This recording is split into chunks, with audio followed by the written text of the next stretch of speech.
Herzlich willkommen. Dieses Panel wird aufgezeichnet und danach als Ressource veröffentlicht. Der Übersichtlichkeit halber bleibt der Chat während des Panels für Zuhörende geschlossen. Falls ihr technische Hilfe etc. benötigt, meldet euch bitte jetzt.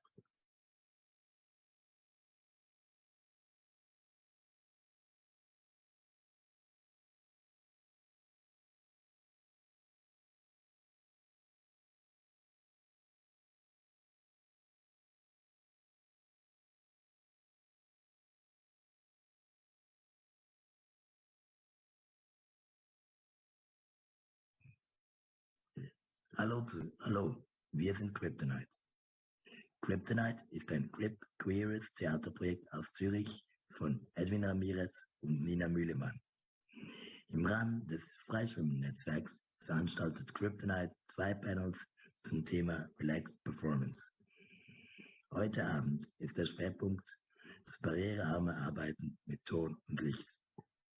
Und wir freuen uns sehr auf die Diskussion mit Noah Winter und Olivia Hotz, die sich gleich selber vorstellen werden.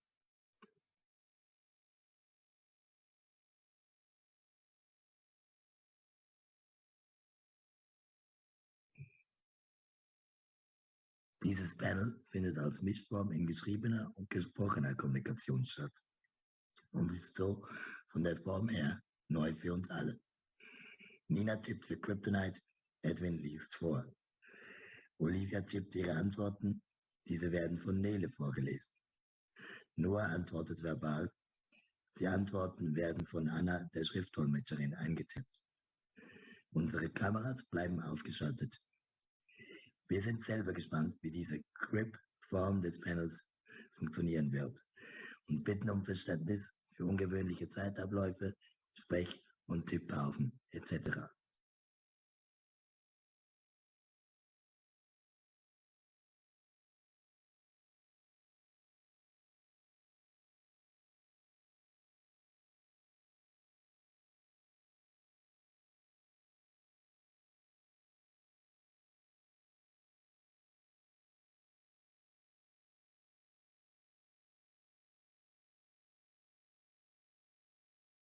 Das Panel geht 1 Stunde.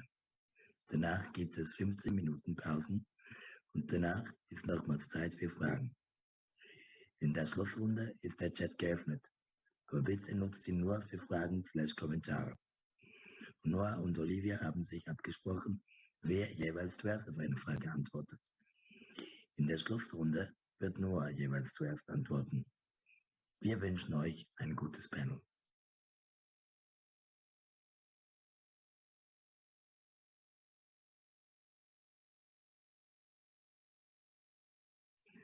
Hallo Olivia und Noah. Wir freuen uns sehr, dass ihr hier seid. Könnt ihr euch beide kurz vorstellen, so wie ihr mögt? Hallo, guten Abend. Ich bin Noah Winter. Ich bin eine der beiden ProjektleiterInnen des Projekts Making a Difference. Das ist ein Netzwerk aus 8 Berliner Institutionen und die Sophienseele sind der geschäftsführende Partner des Projekts. Das Projekt Making a Difference hat das Ziel, behinderten, tauben und chronisch kranke KünstlerInnen zu fördern und ihnen selbstbestimmtes Arbeiten zu ermöglichen. Außerdem arbeite ich freiberuflich als Kuratorin, Dramaturgin und Kulturberaterin. Und ich spreche aus einer weißen, queeren, behinderten und chronisch kranken Perspektive. Damit würde ich abgeben an Olivia.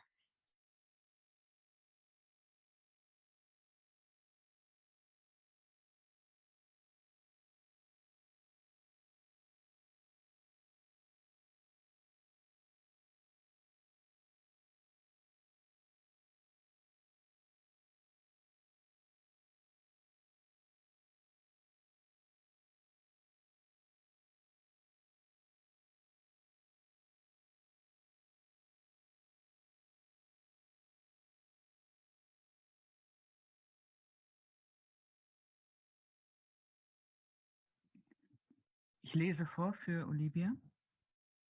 Hallo und guten Abend. Mein Name ist Olivia Hotz. Ich bin Produzentin im Bereich Performance Art und arbeite im Moment für das Festival Theaterformen in Braunschweig. Ich spreche aus einer weißen, cis-weiblichen, behinderten und neurodivergenten Position. Ich freue mich, heute Abend hier zu sein.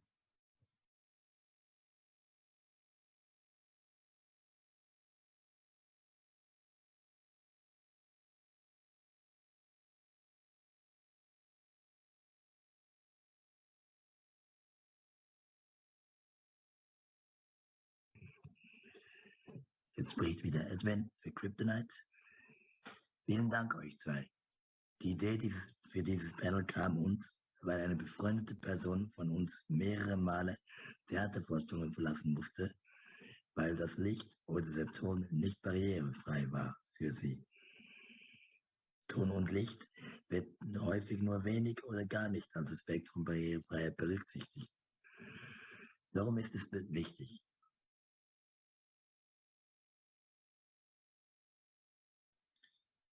Noah spricht. Ihr habt es ja fast in der Frage, finde ich, schon ein bisschen beantwortet, weil es eben um eine Frage von Barrierefreiheit geht und weil wir bei Barrierefreiheit keinen Unterschied machen sollten, ob es zum Beispiel um oft sogenannte sichtbare oder nicht sichtbare Behinderungen geht. Und Barrierefreiheit im Sinne von Informationen zu haben über Licht oder Ton ist eben vor allen Dingen oft wichtig für Menschen mit nicht sichtbaren Behinderungen, also zum Beispiel neurodivergenten Menschen oder chronisch kranken Menschen. Genau, weil es eben sein kann, dass zum Beispiel, wenn eine Person chronische Migräne hat, dass sie dann eben oder ihr Körper anders auf starke Reize, die ja häufig im Bereich Ton und Licht liegen, reagiert und dass dadurch eben Barrieren entstehen.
Olivia tippt.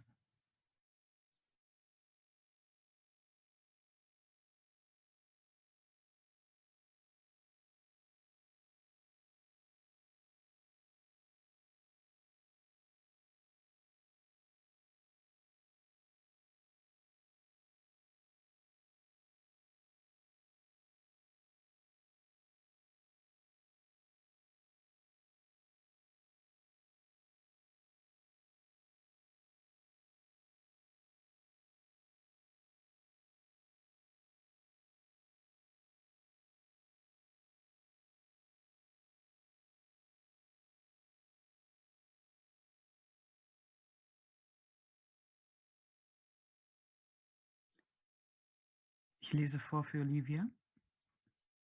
Noah hat bereits alle Punkte genannt, die ich relevant finde. Daher ergänze ich nur, dass Menschen unterschiedlich auf verschiedene Reize reagieren und im Theater in der Regel oft viele unterschiedliche Reize parallel eingesetzt werden, sodass allein die Menge an Reizen durchaus überfordernd sein kann.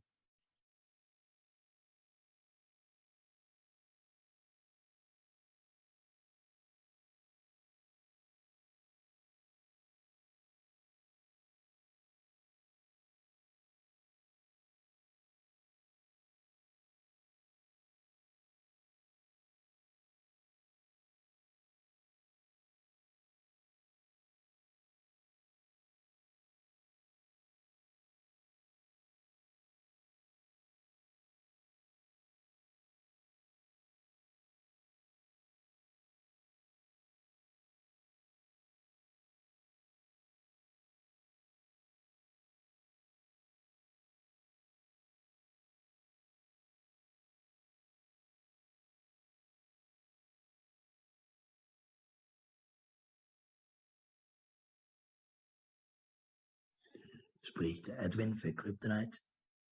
Vielen Dank. Ihr habt Reize schon erwähnt.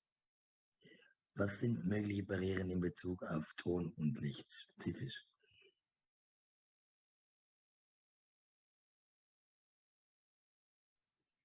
Ich lese vor für Olivia.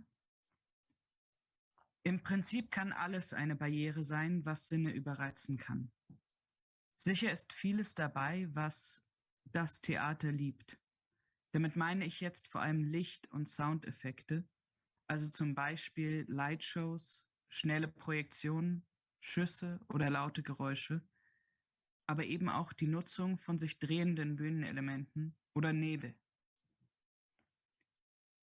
Die Nutzung solcher Effekte ist umso anstrengender, je weniger gut ich mich darauf vorbereiten kann. Wenn Menschen vor der Vorstellung möglichst detailliert darüber Bescheid wissen, was sie im Theaterraum erwartet, können sie sich entsprechend vorbereiten. Das bedeutet für mich, dass ich beispielsweise Geräuschschutz zur Vorstellung mitbringen kann.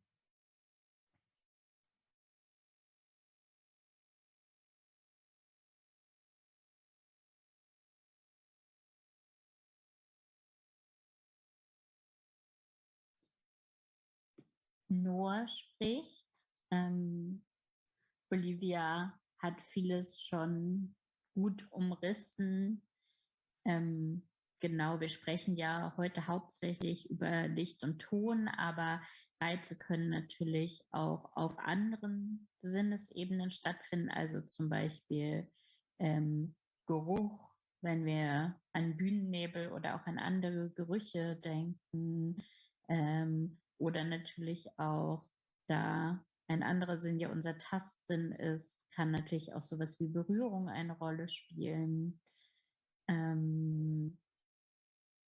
Genau, wenn wir vielleicht bei dem Beispiel Licht bleiben, ist ja sicher so das bekannteste Beispiel und auch die einzige Sache, die in der Regel angekündigt wird, Stroboskoplicht, weil davon bekannt ist, dass es epileptische Anfälle auslösen kann.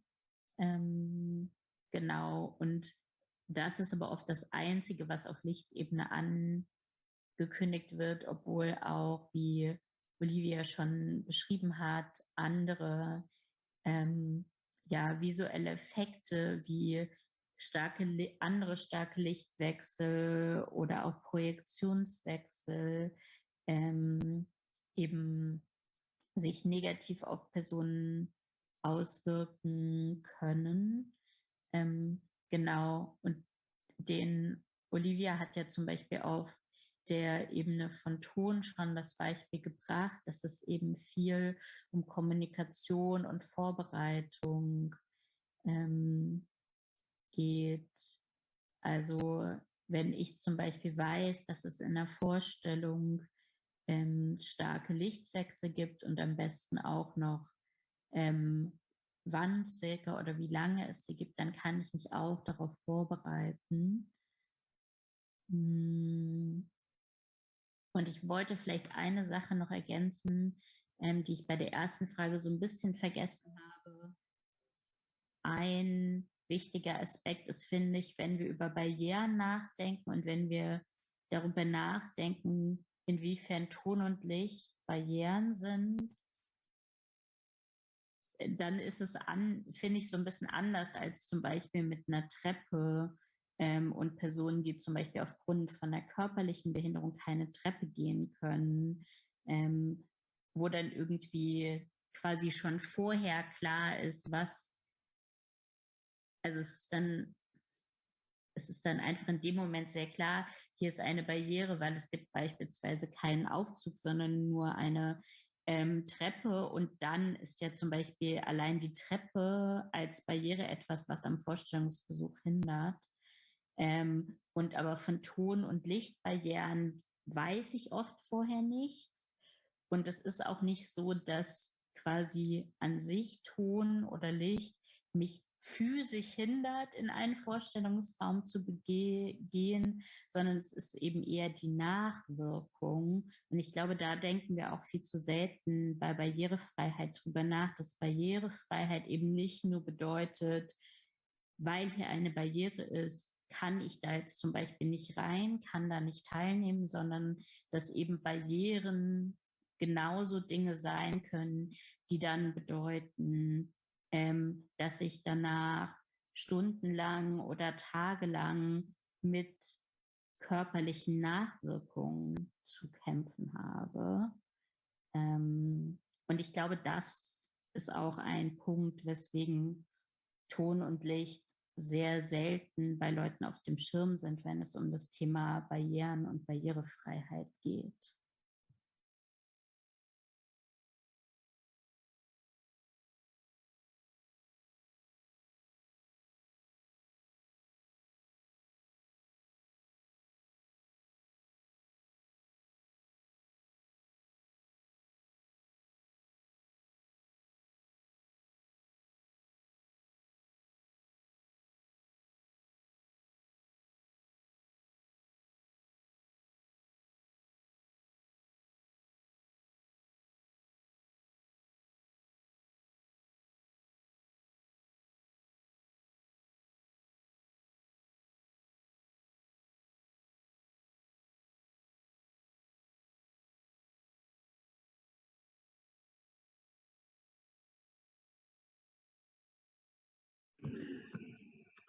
Jetzt spricht Edwin für Kryptonite.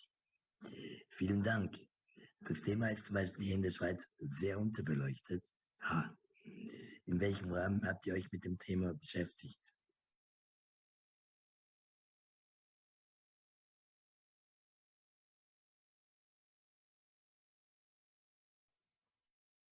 Ich lese vor für Olivia.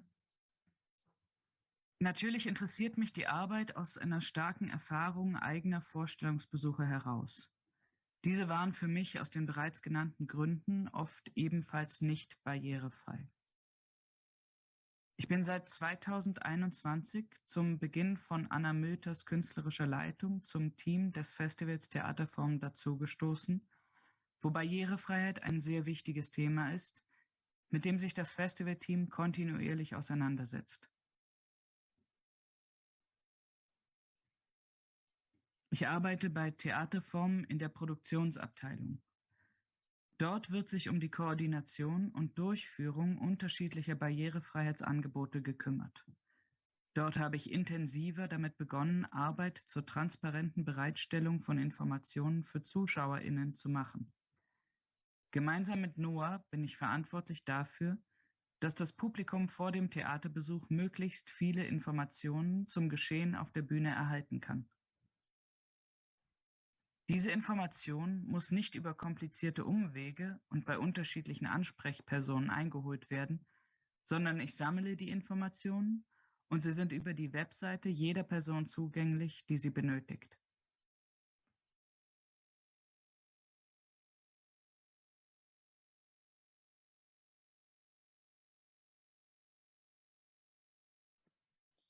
Noah spricht.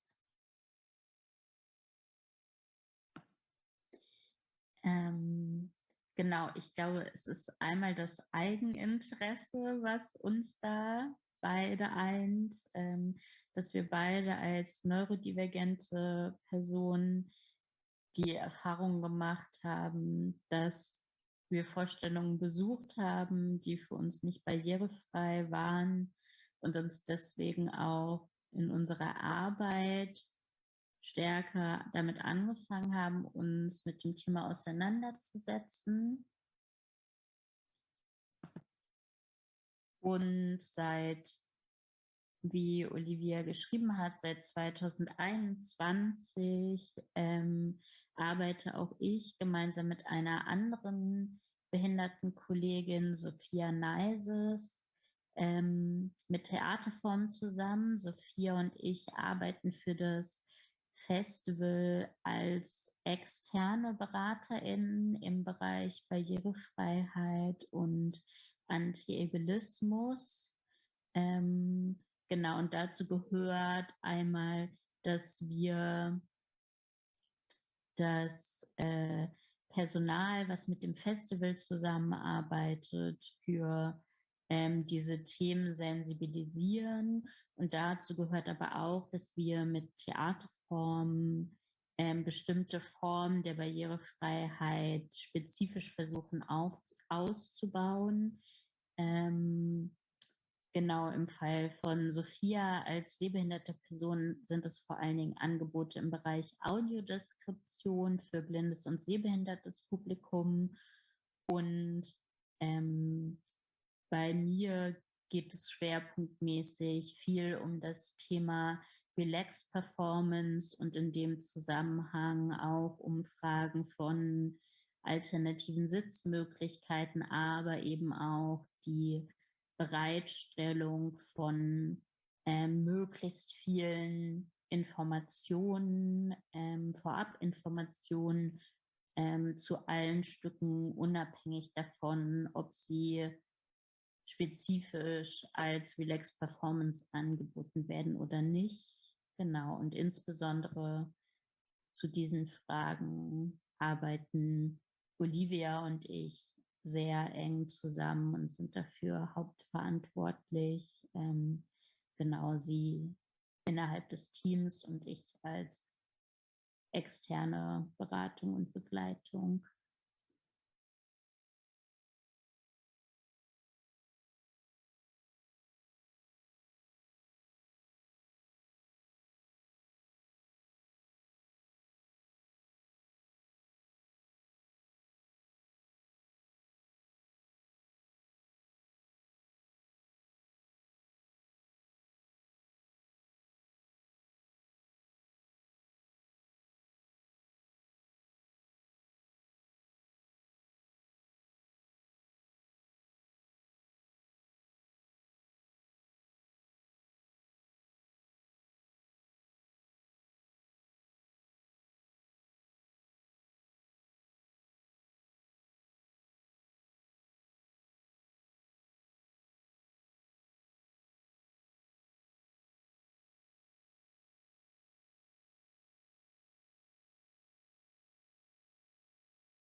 Spricht Edwin für Kryptonite.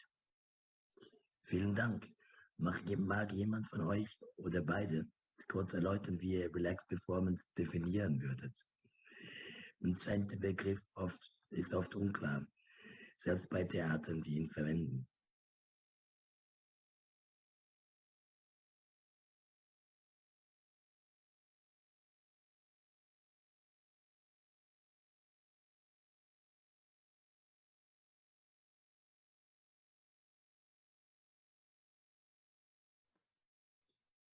Noah spricht. Ich würde vielleicht kurz beginnen. Auf das Problem stoßen wir auch häufig, dass es sehr viele unterschiedliche Definitionen von Relaxed Performance gibt. Genau daher würde ich kurz die Definition zitieren, wie sie auf der Website von Theaterform transparent gemacht wird und dort auch nachzulesen ist, was auch ein sehr wichtiger Teil ist, gerade weil so viele Definitionen kursieren, auch als Theater klar zu kommunizieren, was meinen wir, wenn wir Relaxed Performances oder andere Barrierefreiheitsangebote machen. Und dort steht geschrieben, dass eine Relaxed Performance sich an ein Publikum richtet, das von einer entspannteren Veranstaltungs- und Theateratmosphäre profitiert. Relaxed Performances wollen eine Willkommensatmosphäre für ZuschauerInnen schaffen, die oft in Aufführungsräumen ausgeschlossen sind.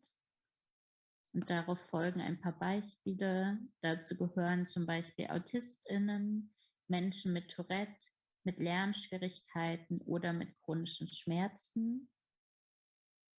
Es geht darum, die konventionelle Theateretikette, die Menschen mit Behinderungen oder chronischen Erkrankungen an vielen Stellen ausschließt, so anzupassen, dass diese in einer entspannteren Atmosphäre eine Aufführung erleben können. Das bedeutet unter anderem, und dann folgen 3 Punkte, auf denen wir uns gemeinsam mit dem Team von Theaterform geeinigt haben, dass das für alle Relaxed Performances erfüllt sein muss im Rahmen des Festivals. Und diese 3 Punkte sind: Vor Beginn der Vorstellung wird die Relaxed Performance angekündigt. Das bedeutet, dass eben dass es nicht nur im Vorverkauf irgendwo steht, was gegebenenfalls Menschen überlesen, sondern dass eben nochmal für alle deutlich kommuniziert wird zu Beginn der Vorstellung, das ist eine Relaxed Performance. Und das bedeutet unter anderem, und das ist Punkt 2, dass Geräusche und Bewegungen aus dem Publikum ausdrücklich willkommen sind. Und genau dieses Willkommen auszusprechen und auch nochmal vor allen Dingen auch für das nicht behinderte Publikum wahrnehmbar zu machen zu Beginn der Vorstellung, ist extrem wichtig, um eben zu sagen, hier ist diese Regel, dass alle sich die ganze Zeit still verhalten müssen während einer Vorstellung, außer Kraft gesetzt. Und der 3. und letzte Punkt ist, dass die Saaltüren gegebenenfalls offen bleiben und es dem Publikum jederzeit erlaubt ist, den Saal zu verlassen und zurückzukehren.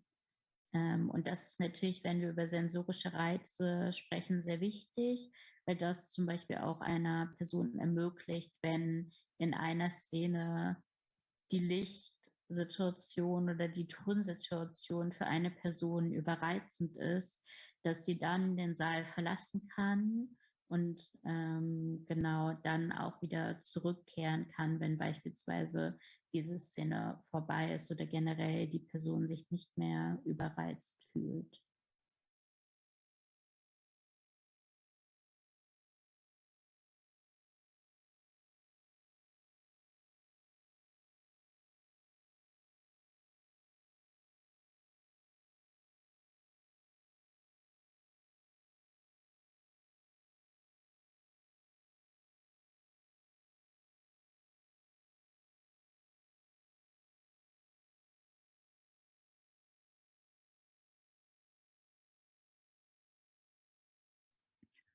Olivia tippt.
Ich lese vor für Olivia.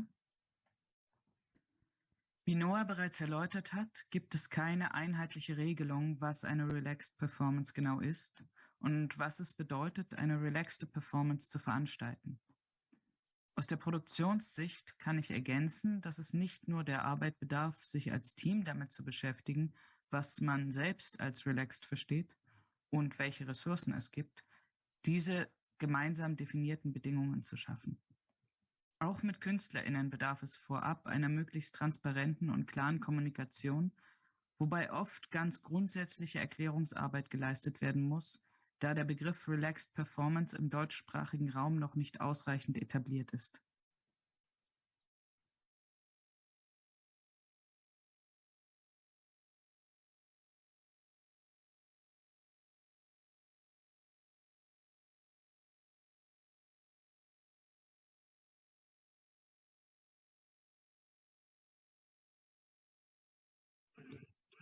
Jetzt spricht Edwin für Kryptonite.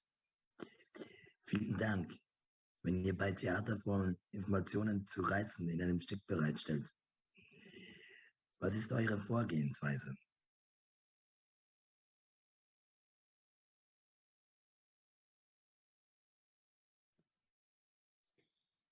Noah spricht. Ich würde zunächst sagen, es gibt keine ganz einheitliche Vorgehensweise, weil es natürlich immer sehr davon abhängt, ist das Stück überhaupt schon fertig?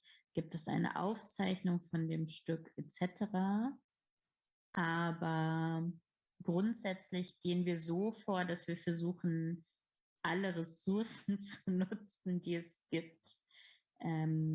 Also beispielsweise, wenn es Aufzeichnungen gibt, dann sichten wir die Aufzeichnungen jeweils alleine in unserem eigenen Tempo, machen uns Notizen und dann kommen wir zusammen und vergleichen unsere Notizen und versuchen aber auch dann natürlich Formulierungen zu finden, die auch für Menschen, die die Aufzeichnung eben nicht gesehen haben, verständlich sind und ihnen im Sinne von, was sind die sensorischen Reize, die sie erwarten, eine sinnvolle Information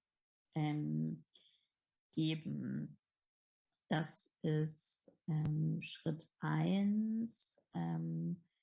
Genau, und dann natürlich, wenn das Festival ansteht, hoffen wir darauf, dass es beispielsweise noch eine Durchlaufprobe vor Ort gibt, sodass wir, das haben wir letztes Jahr sehr stark gemacht, weil es dann nicht sehr viele Aufzeichnungen im Vorhinein gab, dass wir dann in Proben gegangen sind und uns dort eben unsere Notizen gemacht haben und uns immer dann direkt nach der Probe noch zusammengesetzt haben und daraus einen kurzen Text verfasst haben, der dann genau auf der Website bereitgestellt wurde.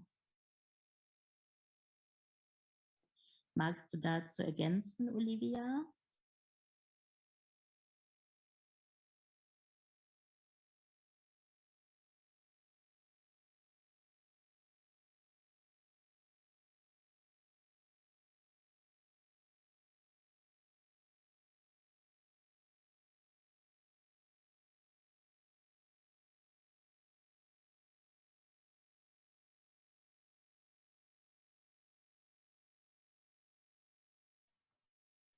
Ich lese vor für Olivia. Nicht zu dem Prozedere direkt.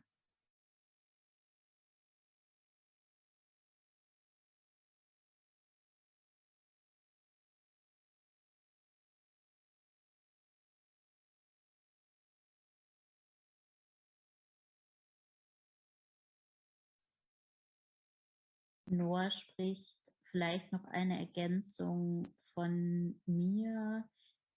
Was wir auch noch machen, ist, wenn wir eine Aufführung nicht live gesehen haben, sondern nur die Aufzeichnung, aber eine andere Person, insbesondere die künstlerische Leitung oder auch andere Personen aus dem Team, die Aufführung gesehen haben, dann bitten wir auch die Personen um Hinweise beziehungsweise gleichen unsere Notizen und Texte mit den Eindrücken der Person ab, weil natürlich klar ist, dass wir auf Aufzeichnung nicht unbedingt immer alles erkennen können. Oder manchmal haben wir sogar direkte Rückfragen nochmal an eine Person, die es live gesehen hat, weil genau uns auf einer Aufzeichnung Dinge unklar sind. Das heißt, es gibt auch nochmal oft so einen Rückkopplungs- oder so einen Rückspracheprozess auch nochmal.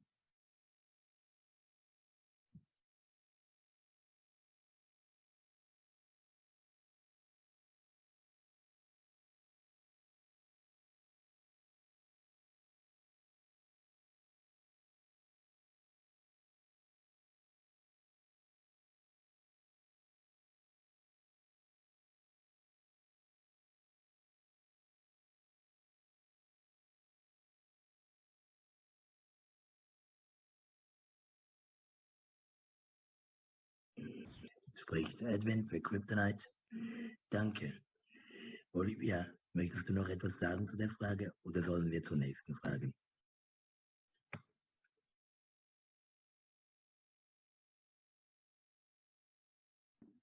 Ich lese vor für Olivia. Wir können weitermachen.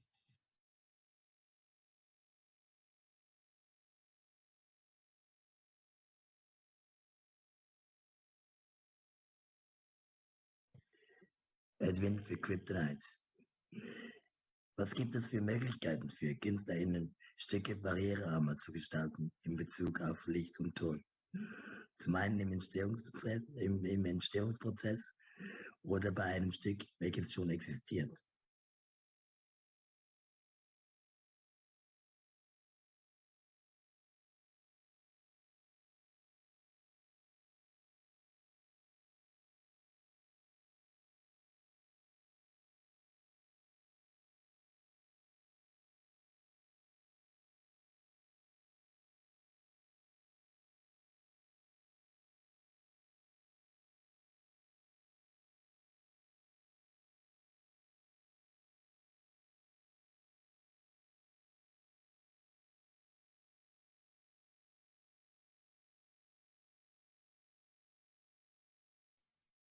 Ich lese vor für Olivia.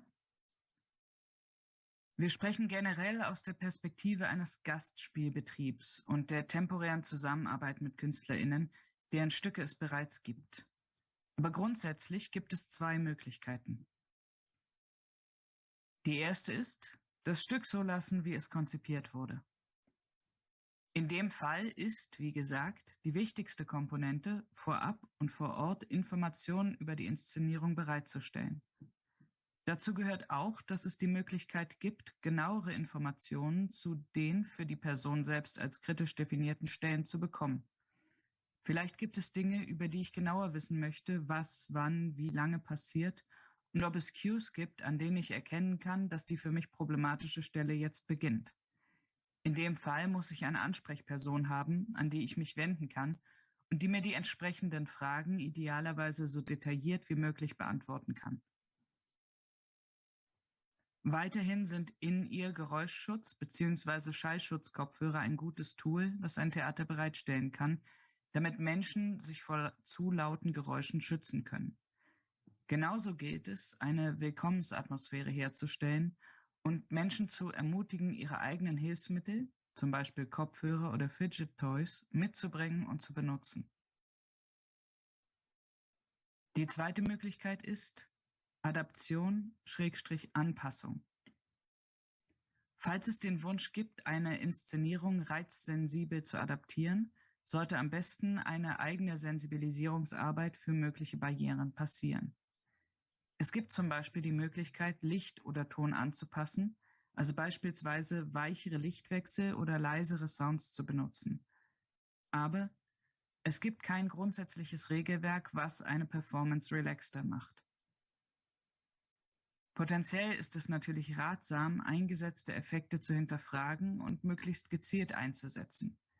Für eine reizarme Performance ist weniger generell mehr, aber wie gesagt, es gibt kein Regelwerk, daher wohl auch keine optimale Lösung.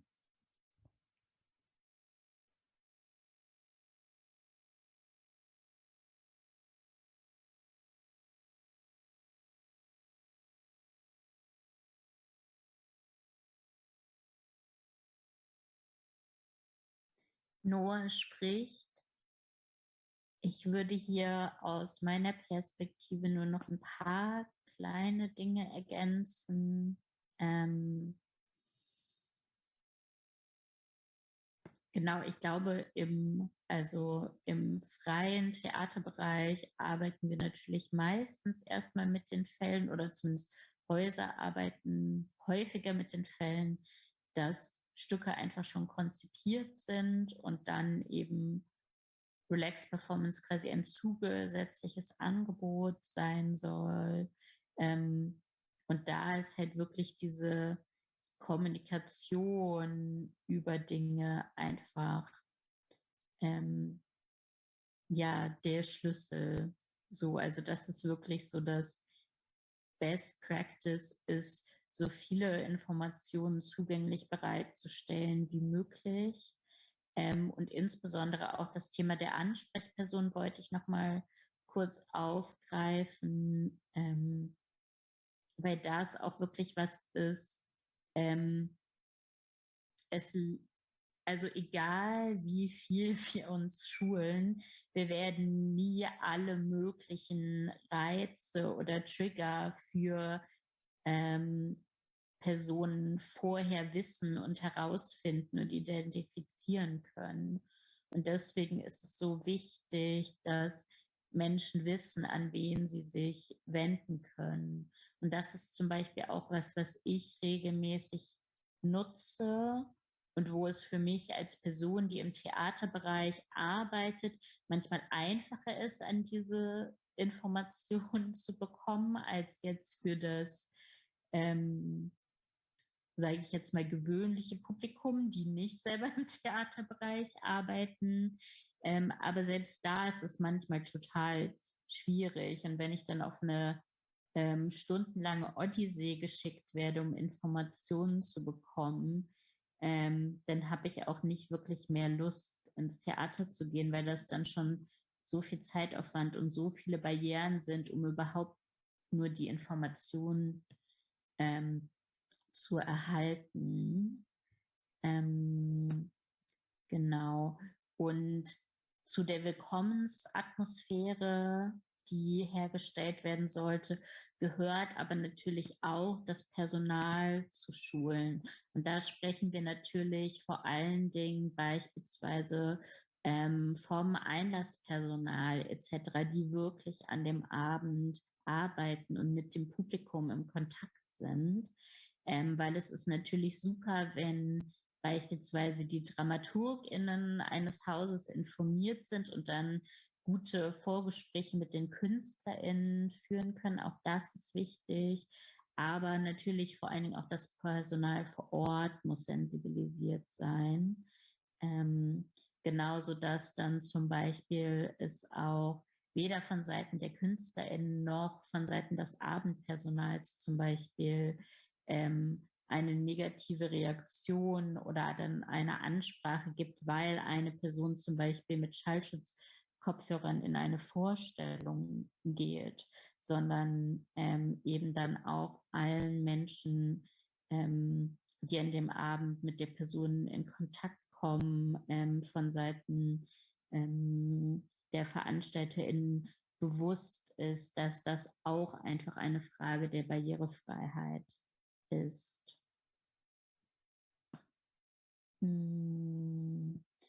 Und zur zweiten Möglichkeit der Adaption und Anpassung würde ich vor allen Dingen noch ergänzen, dass es natürlich großartig ist, sich selber zu sensibilisieren und auch den Einsatz von Theatermitteln auch mal zu hinterfragen.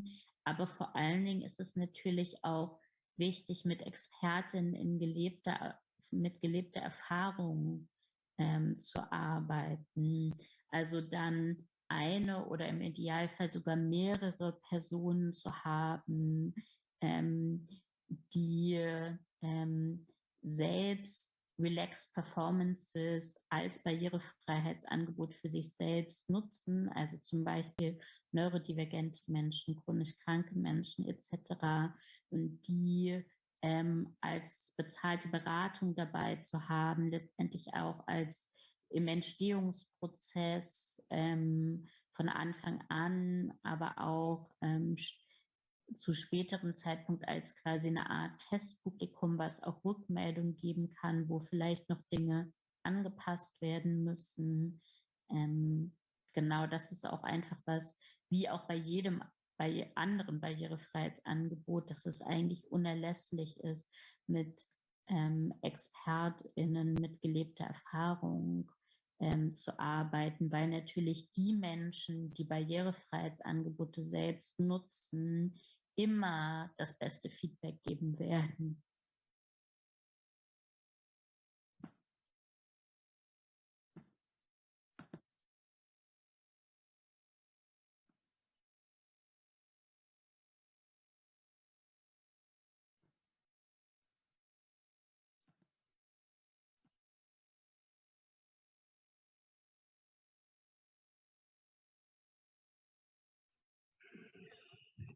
Edwin für Kryptonite.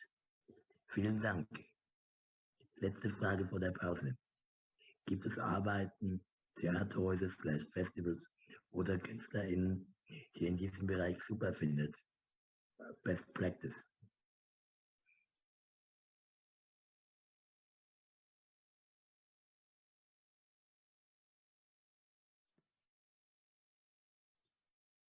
Noah spricht.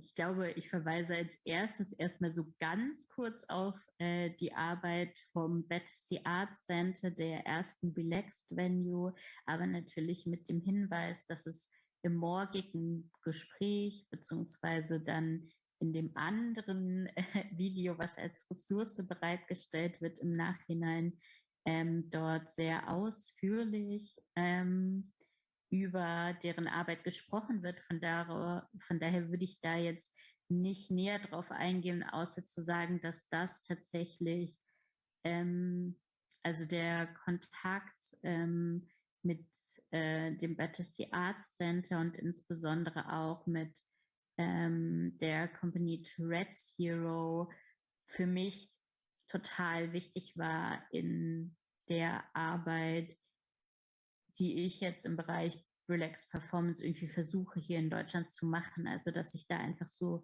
sehr, sehr viel gelernt habe, weil es natürlich auch was anderes ist, theoretisch über was zu lesen, als auch wirklich mal an einem Ort zu sein, der das auch praktisch umsetzt und irgendwie auch zu merken, wie gewisse Dinge da umgesetzt werden. Und da gibt es aber auf jeden Fall auch gute Einblicke auf deren Website. Genau. Und einen zweiten Hinweis, den ich geben würde, weil das ein Beispiel ist, was mir letztens begegnet ist und was ich sehr toll fand, sind die Hinweise zu sowohl Content Notes, Trigger, sensorische Reize für das Stück The Dan Don Show, weil es da immer dann auf der Seite der jeweiligen Spielstätte eine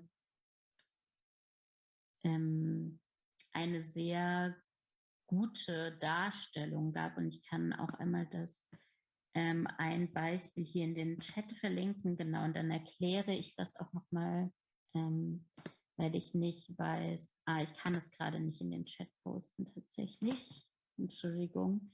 Ich kann es einmal, Gina, könntest du es vielleicht einmal kurz für mich in den Chat posten, das wäre super.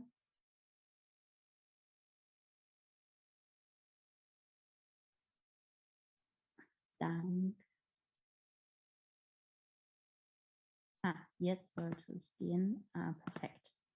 Dann schicke ich es kurz. Genau, das ist jetzt hier auf der Seite einer der Spielstätten. Und genau, wenn ihr den Link benutzt, dann seht ihr, dass es da einen ganz kurzen einführenden Text gibt, aber dann erstmal eine Liste von Triggern, die einfach immer nur mit Stichworten benannt sind und einfach nur untereinander stehen.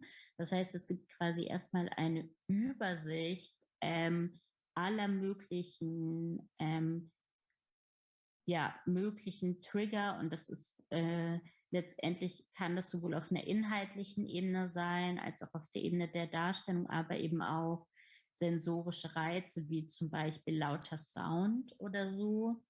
Und wenn ihr dann weiter runter scrollt, werden all diese Stichworte wieder aufgegriffen und fungieren quasi als Überschriften. Und dann gibt es nochmal weitere Infos, wo dann teilweise zum Beispiel unterschieden wird, werden bestimmte Sachen einfach nur auf sprachlicher Ebene benannt oder werden sie auch dargestellt, weil allein das eben schon für manche Personen einen Unterschied machen kann. Oder es wird eben nochmal erklärt, wie die Szene ist, beziehungsweise was genau da passiert, was zum Beispiel die Lichtsituation angeht oder ähnliches.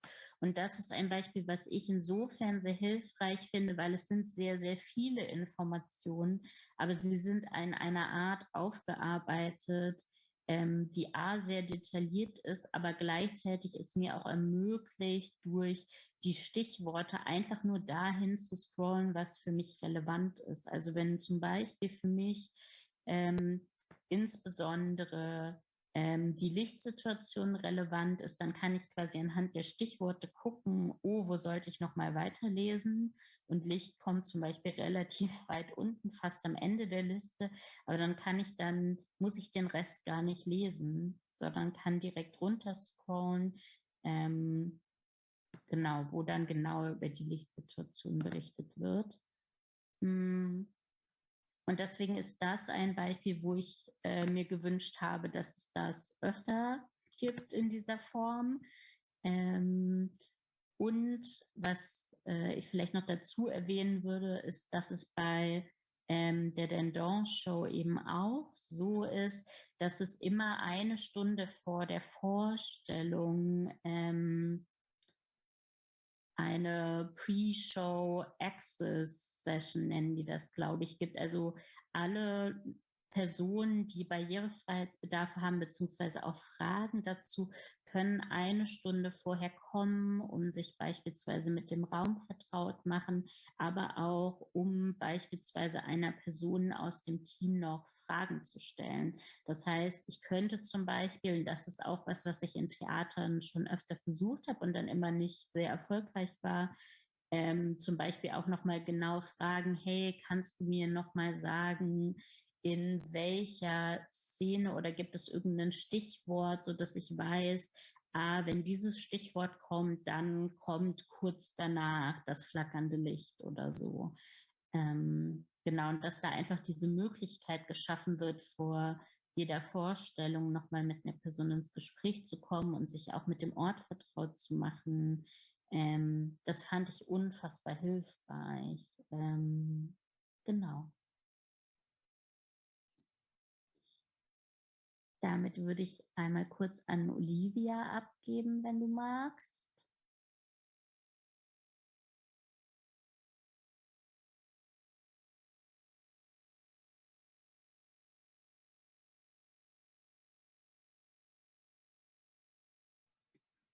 Ich lese vor für Olivia.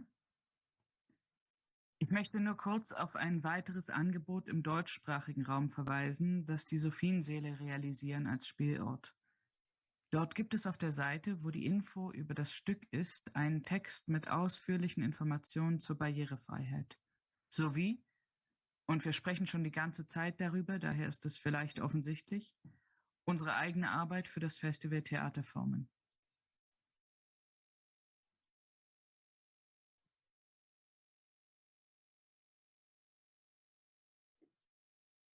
Genau, das sind so unsere Beispiele, die wir gefunden haben, weil es im deutschsprachigen Raum auch nicht so viel gibt. Aber gerade diese Infos auf Webseiten sind auch oft so ein guter Lernort. Also einfach sich mal diverse dieser Beschreibungen anzugucken für unterschiedliche Stücke, kann einfach auch ein gutes Training sein, um sich selbst als Künstlerin oder auch als Haus dafür zu sensibilisieren, was sind mögliche Informationen, die gegeben werden sollten, weil es gibt da zum Beispiel auch quasi so mögliche Checklisten, zum Beispiel im Handbuch zu Relaxed Performance von Diversity Arts Culture, was aktuell so die einzige deutschsprachige Ressource ist. Aber auch da ist es zum Beispiel, es ist halt eine Liste mit Beispielen, die nicht vollständig ist. Das heißt zum Beispiel diese Liste zu nehmen als Grundlage und die dann aber auch sich selbst immer wieder zu erweitern, auch in der eigenen Arbeit, kann total hilfreich sein, um quasi sich immer weiter zu sensibilisieren, welche Informationen sind wichtig für Menschen und da natürlich auch gegebenenfalls Feedback vom Publikum oder auch von KünstlerInnen zu ermöglichen und dieses Feedback dann auch aufzunehmen und in die eigene Arbeit einfließen zu lassen.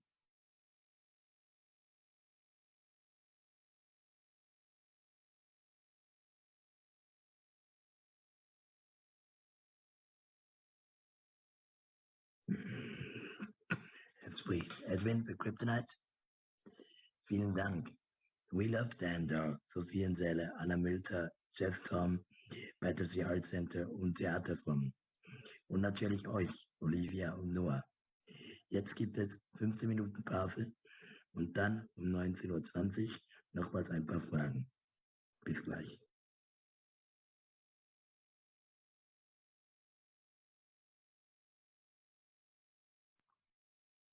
Es liest Edwin für Kryptonite.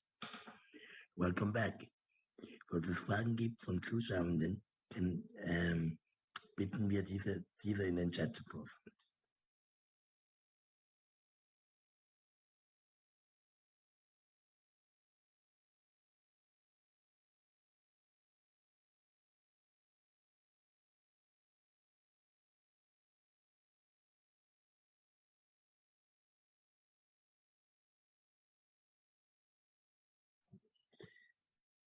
Es liest wieder Edwin für Kryptonite. Wir haben eine Frage an euch. Ihr habt oft von Content Notes etc. gesprochen. Wir hören immer wieder, auch von nicht behinderten KünstlerInnen oder Theatermachenden, dass Dinge wie Content Warnings oder die Publikation von detaillierten Abläufen die Kunst einschränken oder spoilern und damit einhergehend auch die Haltung, dass Relaxed Performance langweiliger ist. Wie geht ihr damit um?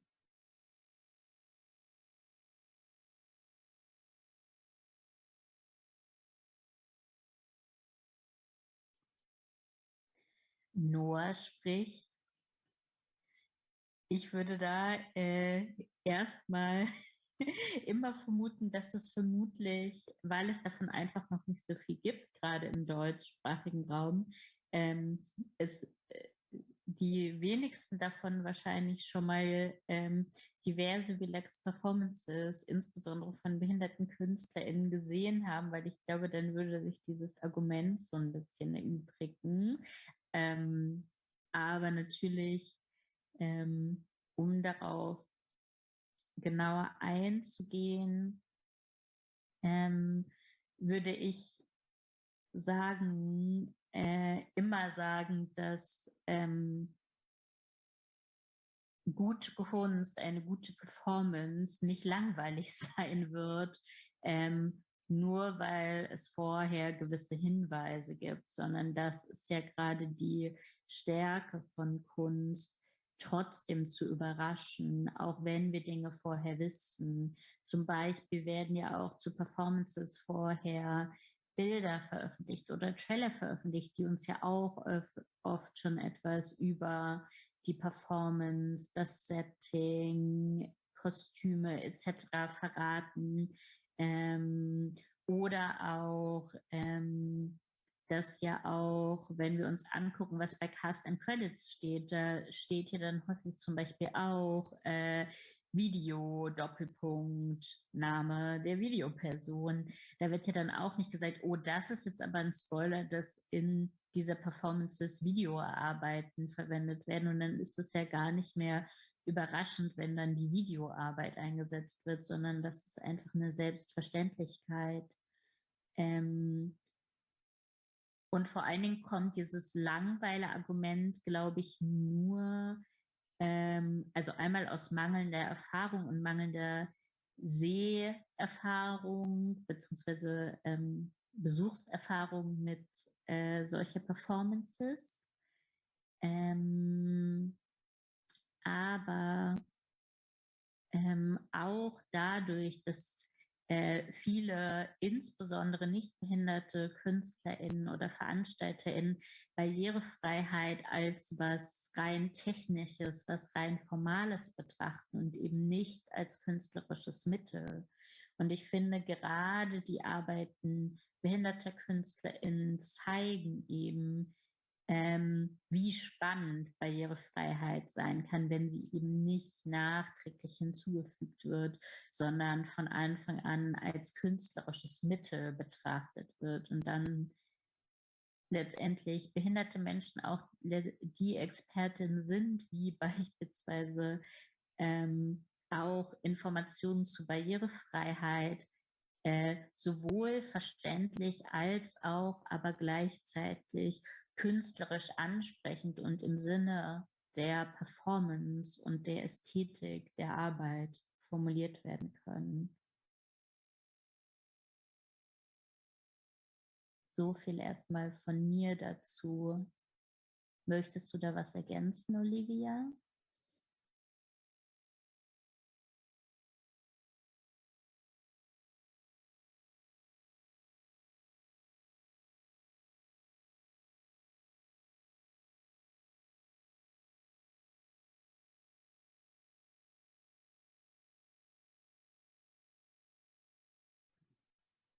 Ich lese vor für Olivia. Ich schließe mich Noah absolut an. Ich frage mich auch, warum sich Leute daran stören, dass wir informieren. Wir geben ja vorab auch andere Informationen, die für Menschen relevant sind. Keiner stört sich daran, dass wir darüber sprechen, in welcher Sprache ein Theaterstück aufgeführt wird. Menschen, die nicht auf Informationen wie Trigger oder Reizwarnungen angewiesen sind, werden nicht unbedingt Hinweise lesen, die als solche gelabelt sind. Wenn ich weiß, dass ich sie nicht benötige, kann ich sie einfach ignorieren. Diese Möglichkeit haben Personen, die Informationen dazu benötigen, nicht. Für mich ist es ganz grundsätzlich eine Frage von Respekt sowie ein Teil des Auftrags von Theatern und KünstlerInnen, Zugänglichkeit für ihre gezeigten Arbeiten zu schaffen, der es notwendig macht, Informationen zu triggern und Content-Warnungen zur Verfügung zu stellen.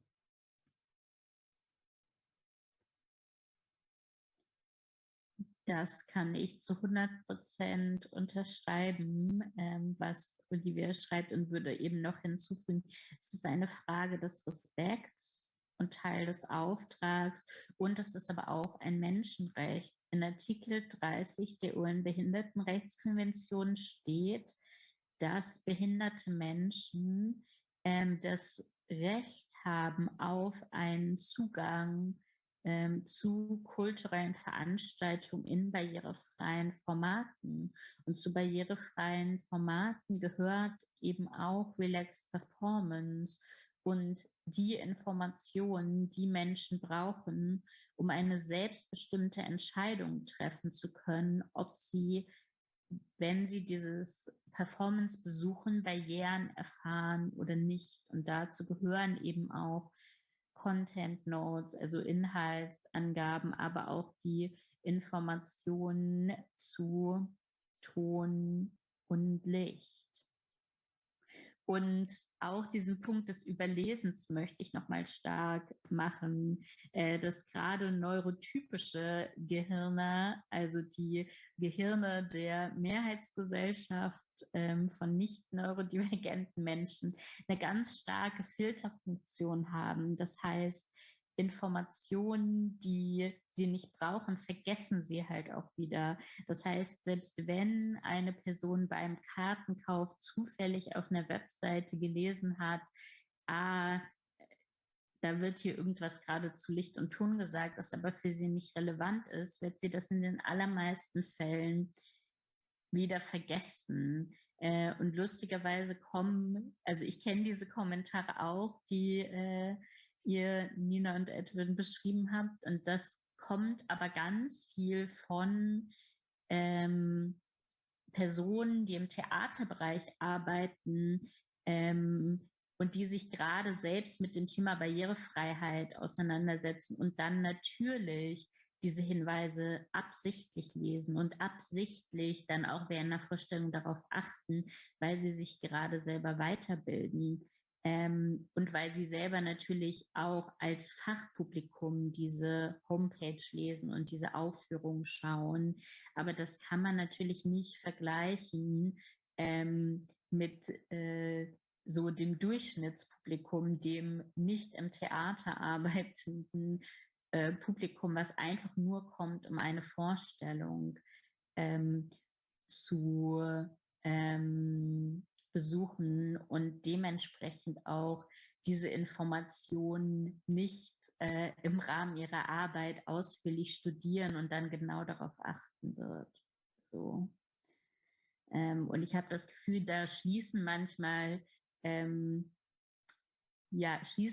das Fachpublikum zu sehr auf sich selbst, von sich selbst auf das gesamte Publikum.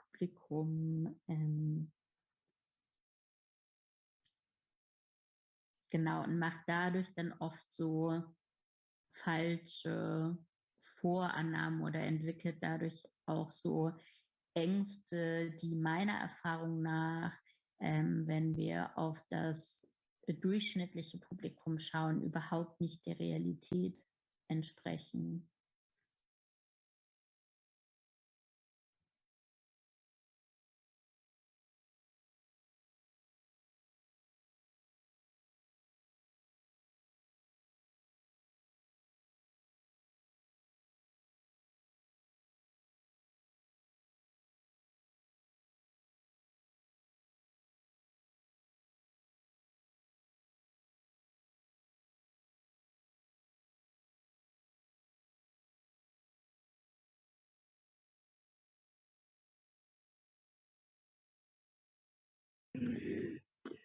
Jetzt spricht Edwin für Kryptonite. Vielen Dank. Es war super spannend mit euch.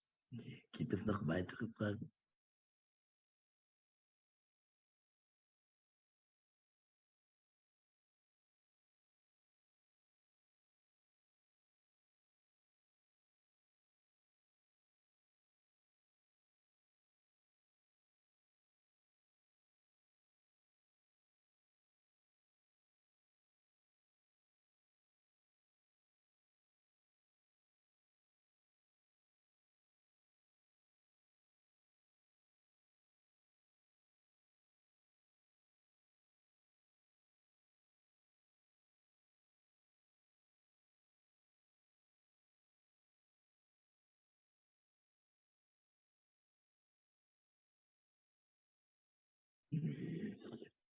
Edwin für Kryptonite? Anscheinend nicht.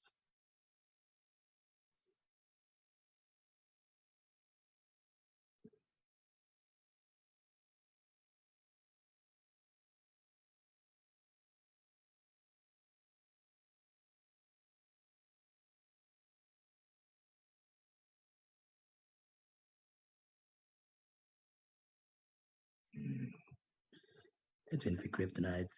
Dann würde ich sagen, wir hören jetzt auf. Es waren schon sehr viele an Informationen und Denkanstößen.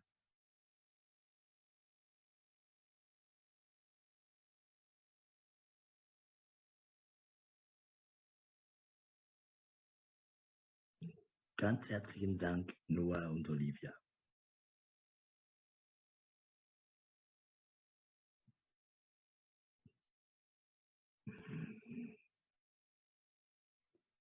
Noah spricht. Ganz herzlichen Dank auch an euch, Nina und Edwin, für die Plattform und auch an alle, die durch Organisation etc. dieses Panel möglich gemacht haben. Nina schreibt, und natürlich allen, die mitgearbeitet haben, die zwei Annas, Gina und Nele. Genau.